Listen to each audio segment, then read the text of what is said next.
और बच्चे को किसी लायक बनाने में माँ ही का किरदार होता है। माँ जब तक क्या है बच्चे को बनाने की न सोचे तब तक वो बच्चा बनता नहीं है, बिगड़ता है।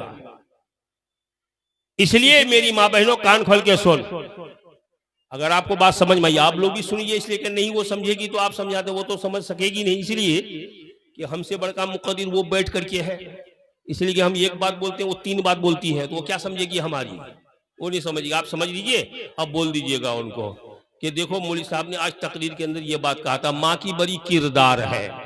हजरत बायजीद बुस्तामी रहमतुल्लाह अलैह का नाम सुना होगा। बस इस वाकया के बाद मैं बात खत्म ही कर दूंगा, क्योंकि मैंने वादा किया है कि एक साइड क्या मेरी माँ बहन है। तो हजरत बायजीद बुस्तामी रहमतुल्लाह अलैह जब पैदा हुए तो पैदा होने से कबल ही उनका बाप का इंतकाल हो गया था। माँ परवरिश कर रही थी। सुनो मेरी माँ बहनों, मैं थोड़ा सा धीरे से बोल रहा हूं ताकि तुमको समझ में आ जाए। माँ परवरिश की, जब बच्चा चलने के लायक हुआ, थोड़ा बोलने के लायक हुआ, तो माँ ने एक मदरसे में जाकर मौलवी साहब के यहाँ जमा कर दिया और उसका दाखिला मदरसे में कर दिया। जैसे हम लोग बच्चे को दाखिला करते हैं ना, बच्चे को जाके मदरसे में दाखिला कर दिया और मौलवी साहब को कहा, मौलाना आप इस वो बच्चे को अपने जिम्मे ले लें और जब तक ये कामिल न हो जाए नाकिस मेरे पास मत भेजिएगा।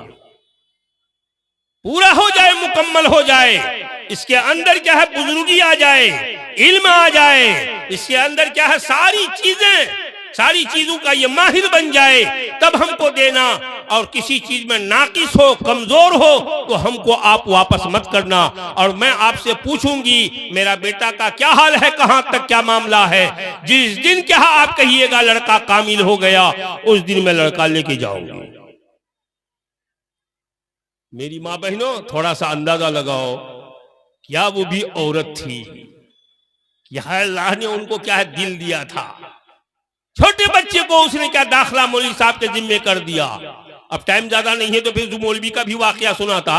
चलिए दाखिला करके आ गई, बच्चे को क्या है हजरत बायजीद बुस्तामी का उस्ताद पढ़ाने लगे और पढ़ा पाकर तब जब जा करके साल भर का वक्त गुजर गया तो बच्चे ने कहा बायजीद बुस्तामी ने कि हुजूर हमको घर जाने की छुट्टी दीजिए। तो उस्ताद क्या किया, जिस दिन जितना सबक दिया करता था उनका दूना सबक दिया कि दूना सबक सुनाओगे तो तुमको छुट्टी मिल जाएगी।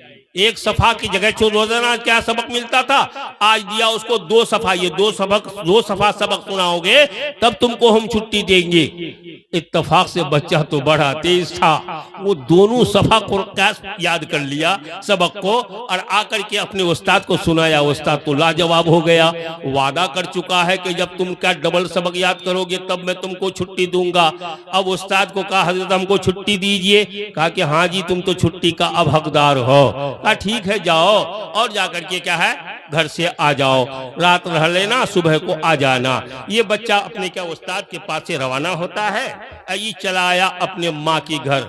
दरवाजा की कुंडी क्या है लगी हुई है, दरवाजा अंदर से बंद है। इस बच्चे ने दरवाजा खटखटाया, कहा अम्मी जान मैं अम्मी जान दरवाजा खोलो। तो माँ ने अंदर से कहा कि कौन, कहा बायजीद, कहा कि मेरा बायजीद तो मदरसे में दाखिला करके आई हूँ, ये कौन बायजीद यहाँ पर आया है, मैं इनको नहीं जानती हूँ इसलिए दरवाजा मैं नहीं खोलूंगी। कहा मेरी माँ मैं बायजीद आपका बेटा, का ना मेरा कोई बेटा नहीं, मेरा एक बेटा था जिस बेटे को मैंने मदरसे में जाके दाखिला करा दिया है और वो बेटा वहां मेरा पढ़ रहा है। दूसरा कोई दावा अगर बायजीद होने का करता है, हरगिज वो मेरा बेटा नहीं है। लाख किसी चिल्लाया, इसरार किया, लेकिन माँ ने दरवाजा नहीं खोला। बच्चा मायूस होकर रोते हुए वापस हो गया। कहाँ चला गया? मदरसा। अब मदरसे में जाके मौलवी साहब ने पूछा, मियाँ क्या हुआ? कहा कि मेरी माँ ने मुझको पहचानने से इनकार कर दिया। उस्ताद समझ गए कि माँ ने जो अहद किया था, हमको जो क्या बताया था, उसी के ऊपर वो क्या है मुकम्मल क्या जमी हुई है। इस लड़के को ये क्या है उस वक्त तक घर में जगह नहीं देगी जब तक ये लड़का कामिल मुकम्मल न हो जाए।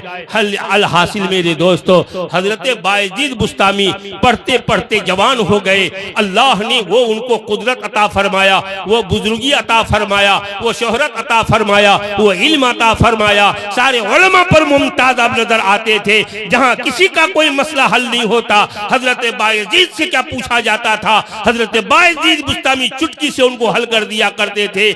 हजरत बायजीद बुस्तामी जब मुकम्मल हो गए, फिर जाकर के उसके बाद उस्ताद खुद लेके आता है, कहा बहन ये लो अपना बच्चा तुम्हारा कामिल हो गया। क्या हो गया?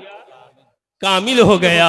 अब पूछो बच्चे से जो मसला पूछना हो। कहा ठीक है मैं पूछूंगी। अब क्या है, क्योंकि घर में इनका बाप का क्या है कुछ थोड़ी वसीयत थी कि कुछ लोगों को दीन की बातें सुखाया समझाया करते थे, ये भी क्या है उसके तरफ ध्यान देता कि नहीं। वो क्या है आकर के बैठ गया और कुछ मोहल्ले के लोगों को लेकर के बैठ के बातें किया। धीरे धीरे शोहरत पकड़ता गया। हजारों की तादाद में क्या उनके कौन हो गए मुरीदीन, हजारों लाखों की तादाद में।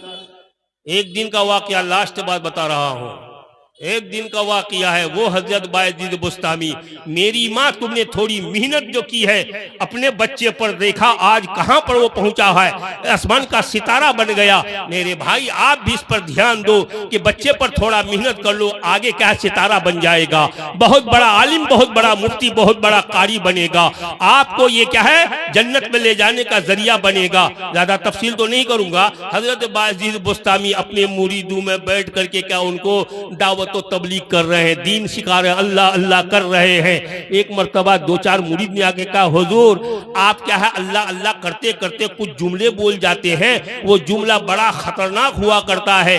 कहा कि अच्छा ऐसा खतरनाक? का कैसा? कहा कि वो कुफ्र का जुमला आपसे निकल जाता है। कहा कि ऐसा जुमला निकले तो हमको कोड़े से पिटाई करो, हमारी क्या कोई रियायत मत करो, नहीं करोगे तो खुदा के यहाँ तुम्हारी पकड़ होगी। इत्तेफाक से हजरत जुनैद बगदादी रहमत, हजरत बायजीद बुस्तामी फिर क्या है वो क्या बचे जिक्र में, और जिक्र करते करते वज्द में आए। वज्द में उन्होंने जुमला बोला, मुल्की आदम मिन मुल्किल्लाह, मेरा मुल्क बड़ा है अल्लाह के मुल्क से। क्या कह रहा है? मेरा मुल्क बड़ा है अल्लाह के, अल्लाह का मुल्क बड़ा है कि आपका मुल्क बड़ा है? भाई किसका? अल्लाह का मुल्क बड़ा है? नहीं। हजरत बायजीद बुस्तामी ने कहा मेरा मुल्क बड़ा है अल्लाह के मुल्क से। ये जुमला वो कह रहे थे और उसके बाद मुरीदीन ने अपना कोड़ा बरसाना शुरू किया हजरत बायजीद बुस्तामी पर और जोर जोर से मारने लगे। अब वो कोड़े हजरत बायजीद बुस्तामी को तो नहीं लगता, अब पलट के आके उसी को लगता जो कोड़ा चलाता था। सब लहू लहान होके खून से लथपथ होके गिर पड़े। हजरत बायजीद बुस्तामी को होश आया और जब क्या है वो आप क्या है अपनी जोश से होश में आए तो देखा कि सारी मुरीदीन हजारों की तादाद में खून से लथपथ पड़ा हुआ है। सबके मुंह में पानी का झोंसा मारा और सबको क्या होश में लाया और लाने के बाद पूछा मियाँ क्या हाल हुआ? का हुजूर आप फिर वही जुमला बोल रहे थे, आपका हुक्म था कि तुम कोड़े बरसाओ, जब भी कोड़ा चलाता वो कोड़ा आपको नहीं मुझे पलट के लग जाया करता था, इसी से हम क्या है कब जख्मी हो गए हैं। कहा अच्छा बताओ तो वो जुमला क्या था? कहा कि जुमला ये था कि मुल्की आज़म मिन मुल्किल्लाह। आप वज्द में आते हैं तो बोलते हैं मेरा मुल्क बड़ा है अल्लाह के मुल्क, अल्लाह का मुल्क से मेरा मुल्क बड़ा है। अब बताइए कुफराना जुमला ने हुआ ना। कहा कि बेवकूफो तुम नहीं समझ पाए तो मेरा क्या कसूर है, मैं बात सही मेरी जुबान से निकलती है और सही बात कहता हूँ। मेरा क्या है, मैं अल्लाह का हूँ, अल्लाह मेरा है तो मैं बड़ा हूँ कि अल्लाह बड़ा है? का अल्लाह बड़ा है, इसलिए मैं कहा मेरा मुल्क क्या है, अल्लाह का मुल्क से मेरा मुल्क बड़ा। मैं तो खुदा का मुल्क में तो छोटा हूँ। क्या दुनिया भी अल्लाह का क्या है मुल्क है, ये छोटा है, लेकिन खुदा हूँ अल्लाह अकबर, अल्लाह सबसे बड़ा है, उनके ऐसा कोई नहीं है, उससे बड़ा कोई नहीं है। यही लफ्ज मैं कहा करता हूँ कि मेरा मुल्क क्या है, अल्लाह का मुल्क से बड़ा है। अल्लाह का मुल्क है, दुनिया है मेरा मुल्क, तो क्या सातों आसमान सातों जमीन से भी बड़ा अल्लाह है, वो मेरा मुल्क है। अल्लाह ताला हमको समझने की तौफीक अता फरमाए। अपने औलादों को बनाओ, दहेज की लानतों को घरों से हटाओ और तौबा करो। इसके एक एक पाई का हिसाब मरने के बाद बाप को भी देना है, बेटा को भी देना है, माँ को भी देना है, और जितने जिम्मेदार हैं सबको एक एक पाई का हिसाब। ये क्या है? बिल्कुल माले हराम है और ये सूद है, ये खालिस क्या डकैती है, डकैती का माल है। ये किसी को क्या है, किसी का छीना पर छुरी चला के लेने वाला काम है। इसीलिए इसका हर हर पाई का हिसाब देना पड़ेगा। इसीलिए तौबा करो, दहेज से मेरी बा महीनों औलाद को बनाने की कोशिश करो। वमा अलैना इल्लल बलाग।